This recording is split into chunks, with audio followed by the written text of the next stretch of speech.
Benny, thank you for joining us so early in the morning. It's a wonderful race, the Lawrence Stakes, but as I said, these early season weight for age races can be a case of there's some horses here to win, Ben, and some horses are here just to get ready for other things. That's the query, yeah. G'day, thanks for having me on. Really looking forward to the PB Lawrence Stakes at Caulfield today. It's the first real taste of spring. The sun's out and shining in Melbourne this morning, and you've hit the nail on the head. It's a query between those horses that may have had a run under their belt or have the ability to put themselves up on speed versus some really exciting types that will probably be sitting back in that second half of the field with bigger goals later on in the spring, but also have that touch of class. So it's a fascinating race, and I can't wait.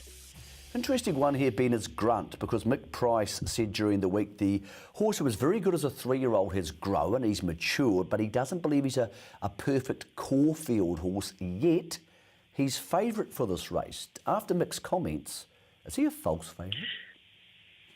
Yeah, fascinating runner, Grunt in himself, because he may end up the best horse out of the race. Mick Price thinks of his 3 runners, he's potentially the least fit, along with Mighty Boss and Holy Snow. He potentially has the most improvement to come, but it's an interesting horse, because from the gate, you'd imagine as much as Mick thinks he's going to be out the back, it looks as though most people have him mapped second or third pair. I thought he'd probably be third pair back, maybe 6th or 7th in the run.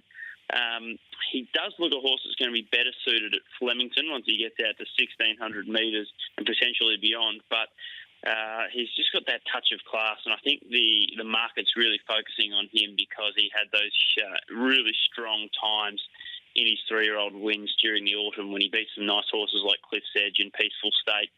And he just looks the type that, he was doing that all. I think it was his second preparation. He's only going to improve. And I think he may benefit with the run and may appreciate getting to Flemington, but it won't surprise me if he's good enough to win, even with plenty of improvement to come. Ben, most of these, haven't had a run this campaign. One who has is Showtime, raced in a very strong race behind Pirata and Kementari last time out. I always like backing horses who have raced against horses who haven't raced this campaign. Probably not beautifully suited by the weight for age conditions with the 58.5, but $8 makes it very each-wayable. Yeah, I like this horse, Showtime. First up the run in Sydney was much better than I thought there in the Missile Stakes. He settled back off the speed and was asked to sprint and try and out-sprint some pretty good horses, and that's not this horse's go. He's much better suited up at 1,400 metres with a run under his belt where he can roll along on the speed. First up, he did get a bit keen too and just wanted to over-race, but still finished his race off pretty nicely for a horse that's going to be much better suited second up at 1,400 metres. Love the fact he's had a run under his belt. I love the fact he's going to be up on speed with a lot of these horses who are resuming and going to be settling in the back half of the field, probably going to be too far back, around 1,400 metres at Caulfield. Look at his record last preparation at 1,400, second up at this track and distance. He ran third behind Brave Smash and Toast and Stardom at weight for age at Group 1 level in the Futurity Stakes. And later on that preparation, he wasn't far behind Trapeze Artist at Group 1 level over 1,400 metres in an all-age stakes. So at an each-way price, he's the way I want to go in the PB Lawrence.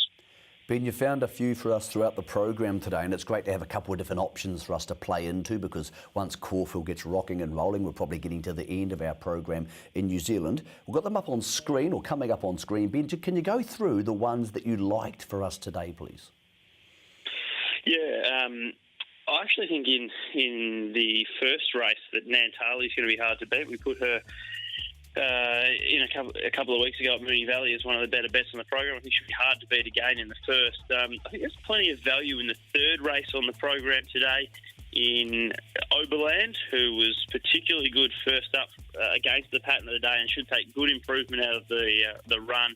The pattern was against him first up. I think his double-figure odds represent some each-way value. And in the same race, Spirit of Aquata, who's been really poor at his past 2 starts, was terrific first up off a break. He's been given a little freshen up and has trialled exceptionally well. So I think Overland and Spirit of Aquata can run really well in a third race at a bit of odds.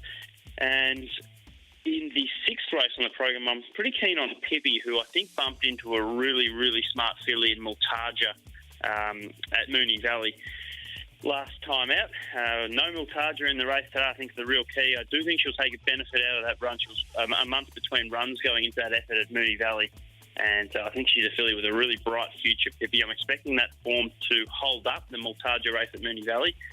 And I'm potting the favourite Sunlight. I do want to see her again. I know she bumped into a potential star in Nature Strip first up, but my concern was A, the margin, and B, there was some pretty average horses fairly close to her, and she was a 2-year-old that last season. She had a busy 2-year-old season. She's come back as a 3-year-old. I want to see her do it again before I can take a short price about Sunlight. Ben, good punting today. Enjoy yourself out there at Caulfield, and great work recently on racing.com. Thanks very much for having me.